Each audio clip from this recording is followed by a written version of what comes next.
Gulf രാജ്യങ്ങളിലെ American സൈനിക താവളങ്ങൾ കേന്ദ്രീകരിച്ച് ഇറാൻ തിരിച്ചടി തുടരുകയാണ്. കുവൈറ്റിലും ബഹ്റൈനിലും ആക്രമണം നടന്നു.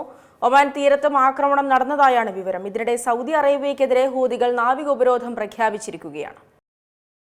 ഗൾഫ് രാജ്യങ്ങളിലെ അമേരിക്കൻ സൈനിക താവളങ്ങൾ കേന്ദ്രീകരിച്ച് ഇറാൻ ആക്രമണം തുടരുകയാണ്. കുവൈറ്റിലും ബഹ്റൈനിലും ആക്രമണം നടന്നു. കുവൈറ്റിലെ അമേരിക്കൻ സൈനിക താവളങ്ങൾക്ക് നേരെ കൂടുതൽ ആക്രമണങ്ങൾ നടത്തിയതായി IRGC അവകാശപ്പെട്ടു. കുവൈറ്റിലെ അഹമ്മദ് അൽ ജബർ വ്യോമസേനാ താവളത്തിലുള്ള US-ന്റെ മുൻകൂട്ടി മുന്നറിയിപ്പ് നൽകുന്ന റഡാർ, മിസൈൽ പ്രതിരോധ റഡാർ സംവിധാനം, പേട്രിയറ്റ് പ്രതിരോധ സംവിധാനം, air defence satellite communication system എന്നിവ തകർത്തതായാണ് ഇറാൻ അവകാശപ്പെടുന്നത്. വരും ദിവസങ്ങളിൽ കൂടുതൽ മിസൈൽ ഡ്രോൺ ആക്രമണങ്ങൾ നടത്തുന്നതിന് മുന്നോടിയായി മേഖലയിൽ റഡാർ നിരീക്ഷണങ്ങൾ നിർവീര്യമാക്കാനാണ് ഈ ഘട്ടത്തിൽ ശ്രമിച്ചതെന്ന് ഇറാൻ വ്യക്തമാക്കുന്നു. കുവൈറ്റിലെ അരിഫ്ഗാൻ ക്യാമ്പിലുള്ള US ഹിമാസ് മിസൈൽ സംവിധാനങ്ങളെ ലക്ഷ്യമിട്ട് മിസൈലുകൾ പ്രയോഗിച്ചതായും ഇറാൻ സൈന്യം വ്യക്തമാക്കി. തങ്ങളുടെ തണ്ടർ ഓപ്പറേഷന്റെ 18ാം ഘട്ടത്തിന്റെ ഭാഗമായാണ് ആക്രമണമെന്നും US ആക്രമണങ്ങൾക്ക് ശക്തമായ മറുപടി നൽകി തുടങ്ങിയെന്നും സൈന്യം പുറത്തിറക്കിയ പ്രസ്താവനയിൽ പറയുന്നു. ഒമാൻ തീരത്തെ ലിമ മേഖലയ്ക്ക് സമീപം ഹോർമുസ് കടലിടുക്കിലൂടെ സഞ്ചരിക്കുകയായിരുന്ന എണ്ണ ടാങ്കറിന് നേരെ തിരിച്ചറിയാത്ത വസ്തു പതിച്ച് ആക്രമണമുണ്ടായതായും റിപ്പോർട്ടുകളുണ്ട്.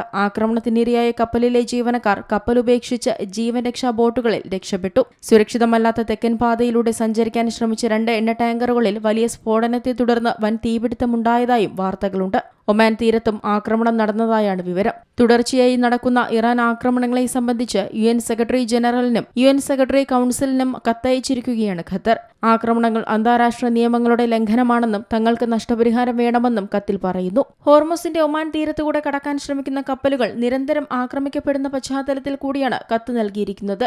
ഇതിനിടെ സൗദി അറേബ്യയ്ക്കെതിരെ ഹൂതികൾ നാവിക ഉപരോധം പ്രഖ്യാപിച്ചു. മേഖലയിലെ യുദ്ധ സാഹചര്യം കണക്കിലെടുത്ത് ലോകമെമ്പാടുമുള്ള US പൗരന്മാർക്ക് ജാഗ്രതാ നിർദ്ദേശം നൽകിയിട്ടുണ്ട്.